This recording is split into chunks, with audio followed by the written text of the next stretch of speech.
हर हर महादेव। आज मैं आपको कैंसर पे मैंने अपने द्वारा एक प्रयोग किया। मैं ये नहीं कहता कि ये सभी पर लागू हो जाए, लेकिन मैं आपको मंत्र की ऊर्जा और मंत्र की चैतन्यता के ऊपर बताना चाहता हूँ। आदित्य हृदय स्तोत्र, ज़्यादातर सबने इसके बारे में सुना है और पढ़ा भी होगा, और नहीं भी सुना नहीं भी पढ़ा तो इसी वीडियो को पूरी तरह से आप सुन लीजिए।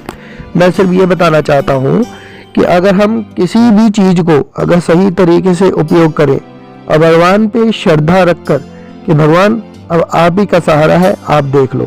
मेरे पास क्या हुआ, एक बार किसी के द्वारा वो पहुँचे तो उसके हस्बैंड और उनके कोई बहन लगा लो कोई भी थे, तो दोनों जब आए तो मैंने उनको कहा कि इतने देखिए, मैंने कहा ये भयंकर रोग से शारीरिक कोई पीड़ा से जूझ रहे हैं और अस्वस्थ हैं। तो जन्मपत्री देखकर जब देखा तो तब उन्होंने कहा कि क्या करना चाहिए। मेरे मुख से निकला सामान्य कि भैया ऐसा है, अनुष्ठान तो महामृत्युंजय का चलेगा, लेकिन इसमें मैं अपना विशेष प्रयोग करूंगा। बाकी ब्राह्मण जो है वो आए थे दरअसल किसी और के द्वारा ही कि हम महामृत्युंजय कराना चाहते हैं, लेकिन मैंने कहा ठीक है ब्राह्मण कर देंगे। अब ब्राह्मण में आपको सीधी सी बात कहूँ कि मंत्र अपना अपना हिसाब होता है कि इसके लिए कब क्या किया जाए, लेकिन मेरा कुछ मैटर ये था कि मैंने आदित्य हृदय स्तोत्र का ही करना था। मैंने ध्यान रखा था, इसको दरअसल पहले सिद्ध भी करना पड़ता है। हमने इस पाठ को अपनी तरफ से किया हुआ है, तो मेरे को विश्वास था। मैंने क्या किया, 7 दिन का अनुष्ठान था। ब्राह्मण जो बैठे वो अपनी संख्या के अनुसार वो अपना करते रहे, लेकिन अब मैंने इस भगवान के आदित्य हृदय स्तोत्र का पाठ मुझे 3 घंटे लगते थे, और जल रखता था अपने पास में, और उस जल में अपनी अनामिका उंगली, हमारी अनामिका उंगली का सीधे हृदय तक उसकी वो तार जुड़ी रहती है। सूक्ष्म ये एक विज्ञान है, इसके ऊपर कभी अलग से मैटर बनाएंगे, लेकिन मैंने अनामिका उंगली, इसी से तिलक भी लगता है आपको अगर पता होगा तो, बड़ी शुभ होती है। तो इसी में सूर्य का निवास भी होता है और इसी में सूर्य की अंगूठी भी पहनते हैं, है ना, मोटा मोटा। तो यहाँ पर मैंने इसी उंगली को उस जल में डुबाकर आदित्य हृदय स्तोत्र के पाठ को करना शुरू किया। मैंने जब उस पाठ को किया तो 3 घंटे मुझे लगते थे, पर बैठने का पोजीशन बिल्कुल सीधा, वाइब्रेशन के साथ और नॉन स्टॉप 3 घंटे लगातार। वो जिस हालत में थी, जब मैं पहले दिन गया था उनसे मिलने अनुष्ठान से पहले, बिस्तर से उठ नहीं सकते थे।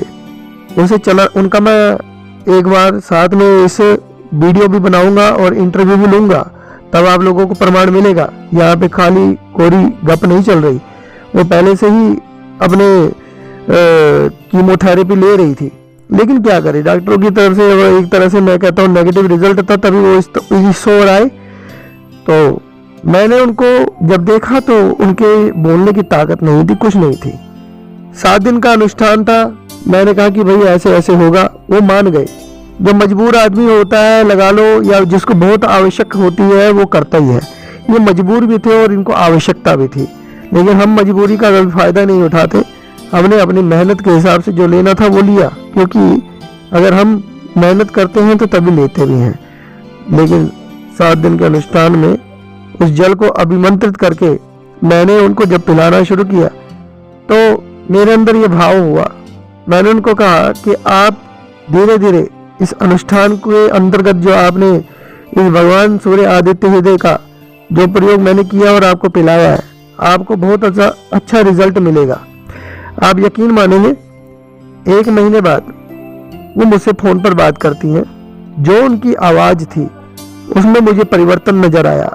मैंने जैसे उनकी आवाज़ सुनी, मैंने उनको कहा कि आपकी आवाज़ सुनकर मुझे लगता है कि आपके शरीर में, अभी उनकी रिपोर्ट नहीं आई थी, मैंने कहा मुझे विश्वास है आपकी आवाज़ सुनकर मुझे लगता है कि आपको शरीर में फर्क पड़ गया है। आप ये देख लीजिए, उनकी रिपोर्ट्स नॉर्मल आ गई, और उसके बाद उन्होंने स्वयं से मुझसे 3-4 बार घर में बुलाकर रुद्राभिषेक करवाया। उनके घर में पितृ समस्या है, वो अलग मैटर है कि हुआ क्यों, लेकिन पितृ प्रेत बनकर अपने मैंने उनको समझाया, वो मैटर अलग हो गया। मैं अब से बता रहा हूँ कि मैंने एक प्रयोग क्या किया। यहाँ पर फिर रुद्राभिषेक करवाया, तो आप मानेंगे वो स्वयं बैठी, स्वयं पूरा पूजन उन्होंने करवाया अपने हाथों से।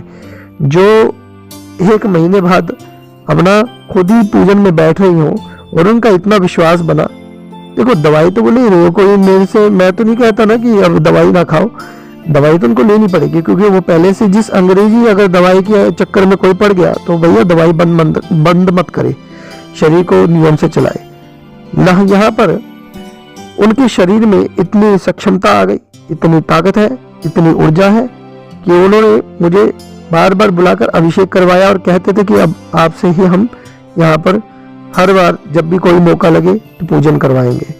उनके भाई सरपंच हैं, तो उनके यहाँ पर भी संयोग से जुड़े थे, तो उन्होंने ही मेरे पास भेजा। और उनके भाई भी ऐसे हैं जो थोड़ा सा गुस्से वाले हैं, वो ऐसे जड़े खड़े को मानते नहीं है, लेकिन जब अपने से मुलाकात हुई उसके बाद वो अपने साथ ऐसे जुड़े कि उनका पूरे साल में एक बार श्रावण में जब जैसे मैं बताता हूँ उस अनुसार उनके यहाँ पूजन होता है। इतनी श्रद्धा उनकी बनी है। नहीं तो उनके यहाँ कोई भी जाता था तो वो किसी को सम्मान नहीं देते थे, ऐसा कहते हैं।